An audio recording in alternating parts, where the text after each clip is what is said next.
Hi hello friends, talk only PSCയിലേക്ക് എല്ലാവർക്കും സ്വാഗതം. കറണ്ട് അഫെയറിന്റെ അടുത്തൊരു ക്ലാസ്സുമായിട്ട് ഞാനിതാ എത്തിയിട്ടുണ്ട്. വേൾഡ് റിലേറ്റഡ് ആയിട്ടുള്ള കറണ്ട് അഫെയറിന്റെ മൂന്നാമത്തെ ക്ലാസ് ആണ് ഇന്ന് നമ്മൾ ചെയ്യാൻ പോകുന്നത്. ഓക്കെ, ഇനി നമുക്ക് ബാക്കിയുള്ള ക്ലാസ്സുകളും ഒരുപാട് ചെയ്യാനുണ്ടല്ലേ. അതോടൊപ്പം തന്നെ ഒരു കാര്യം പറയാം, KSന്റെ നോട്ടിഫിക്കേഷൻ വരുന്നതിനെ കുറിച്ച് ഏകദേശം നല്ല വളരെ കറക്റ്റ് ആയിട്ട് തീരുമാനങ്ങൾ വന്നിട്ടുണ്ട്.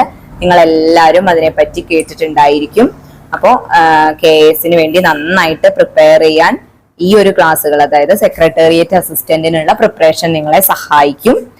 2025 ജൂൺ 14 പ്രിലിമിനറി എക്സാം, അതായത് KSന്റെ KS കേരള അഡ്മിനിസ്ട്രേറ്റീവ് സർവീസിന്റെ പ്രിലിമിനറി എക്സാം ഡേറ്റ് ഇപ്പൊ പറഞ്ഞിട്ടുള്ളത് 2025 ജൂൺ 14 ഡേറ്റ് പറഞ്ഞിട്ടുള്ളത്. മെയിൻസ് എക്സാം വരുന്നത് 2025 ഒക്ടോബർ 17, 18 തീയതികളിലായിട്ടായിരിക്കും. അതുപോലെ തന്നെ അതിന്റെ ഇന്റർവ്യൂ വരുന്നത് 2026 ജാനുവരിയിലാണ്. ഡേറ്റ് പറഞ്ഞിട്ടില്ല. 2026 ഫെബ്രുവരി 16 അതിന്റെ റിസൾട്ടും വരും. അപ്പൊ നന്നായി പഠിക്കുകയാണെങ്കിൽ 2026 ഫെബ്രുവരിയോട് കൂടി എന്ത് ചെയ്യാം, നിങ്ങൾക്ക് KS എന്നല്ല KSൽ നല്ലൊരു പൊസിഷൻ കിട്ടും.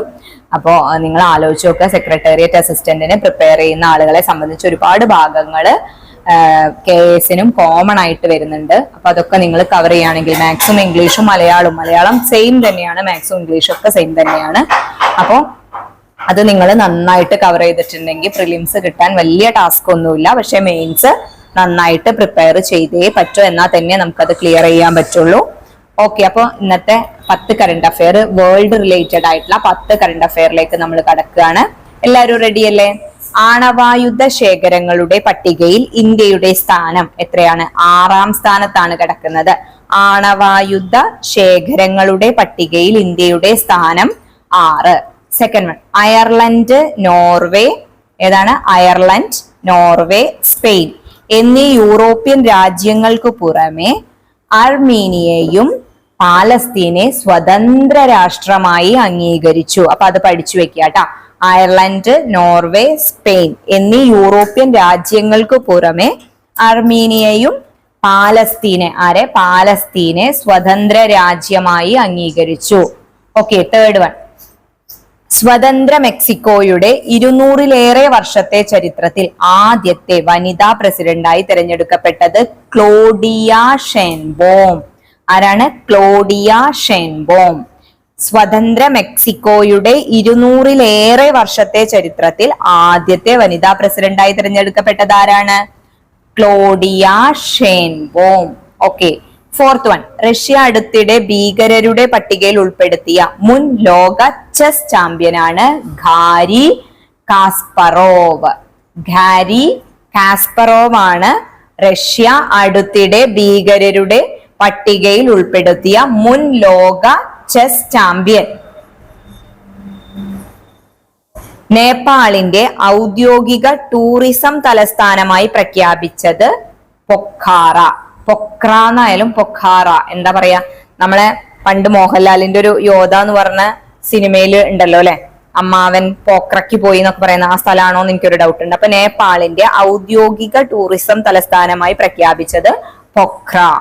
ഓക്കെ, സിക്സ്ത് വൺ, ലോക വ്യാപാര സംഘടനയിൽ, അതായത് WTO വേൾഡ് ട്രേഡ് ഓർഗനൈസേഷനിൽ അംഗമായ പുതിയ രാജ്യങ്ങളാണ് തിമോർ ലെസ്റ്റെ, കോമോറസ്. ഓക്കെ, തിമോർ ലെസ്റ്റേയും കോമോറസുമാണ് ലോക വ്യാപാര സംഘടനയിലെ അംഗമായ പുതിയ രാജ്യങ്ങള്.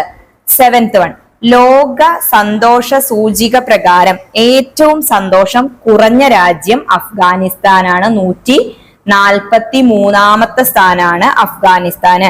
1ാം സ്ഥാനത്ത് കിടക്കുന്നത് ഫിൻലാൻഡ് ആണെന്ന് പഠിച്ചു വെക്കുക. 126ാം സ്ഥാനത്താണ് ഇന്ത്യ കിടക്കുന്നത് എന്ന് പഠിച്ചു വെക്കുക. ലോക സന്തോഷ സൂചിക പ്രകാരം ഏറ്റവും സന്തോഷം കുറഞ്ഞ രാജ്യമാണ് അഫ്ഗാനിസ്ഥാൻ. എത്രയാണ്? 143ാമത്തെ സ്ഥാനത്താണ് കിടക്കുന്നത്. 1ാം സ്ഥാനത്ത് കിടക്കുന്നത് ഫിൻലാൻഡും ഇന്ത്യ 126ാം സ്ഥാനത്താണ് കിടക്കുന്നത്. അപ്പൊ അത്ര വലിയ സന്തോഷമൊന്നും ഇന്ത്യയിൽ ഇല്ല എന്ന് ആലോചിച്ച് വെക്കുക അല്ലെ. അടുത്തിടെ ടിബറ്റൻ ആടുകളെ ക്ലോണിങ്ങിലൂടെ സൃഷ്ടിച്ച രാജ്യമാണ് ചൈന. ക്ലിയർ? അടുത്തിടെ ടിബറ്റൻ ആടുകളെ ക്ലോണിങ്ങിലൂടെ സൃഷ്ടിച്ച രാജ്യം ചൈന. നെക്സ്റ്റ്, 2024 ലോക സുന്ദരിയായി തിരഞ്ഞെടുക്കപ്പെട്ടത് ക്രിസ്റ്റീന പിസ്കോവ. ഓക്കെ, ചെക്ക് റിപ്പബ്ലിക്കിൽ നിന്നുള്ള ആളാണ് ക്രിസ്റ്റീന പിസ്കോവ. അതും കൂടി ഓർത്തു വെക്കാം. 2024 ലോക സുന്ദരിയായി തിരഞ്ഞെടുക്കപ്പെട്ടത് ക്രിസ്റ്റീന പിസ്കോവ, ചെക്ക് റിപ്പബ്ലിക്കുകാരിയാണ്. മത്സരവേദി എവിടെയായിരുന്നു? മുംബൈ ആയിരുന്നു. ഓക്കെ, 10th വൺ, 2024 ലോക ക്ഷയരോഗ ദിനത്തിന്റെ പ്രമേയം. Yes, we can end TB അല്ലെ? Yes, we can end TB എന്നാണ് 2024 ലോക ക്ഷയരോഗ ദിനത്തിന്റെ പ്രമേയം. അപ്പൊ നമ്മൾ വേൾഡിന്റെ ഒരു 10 കറണ്ട് അഫെയറും കൂടി തീർത്തിരിക്കുന്നു. വളരെ സിമ്പിൾ ആയ ഒരു പാറ്റേണിലാണ് നമ്മൾ പോയിക്കൊണ്ടിരിക്കുന്നത്. നിങ്ങൾ 10 കറണ്ട് അഫെയർ വെച്ചിട്ട് എന്തായാലും ഡെയിലി പഠിച്ചേ പറ്റൂ. അത് ഏത് എക്സാമിന് പ്രിപ്പയർ ചെയ്യുകയാണെങ്കിലും. അപ്പൊ എല്ലാവർക്കും നന്നായി പ്രിപ്പയർ ചെയ്യാൻ പറ്റട്ടെ. Thank U.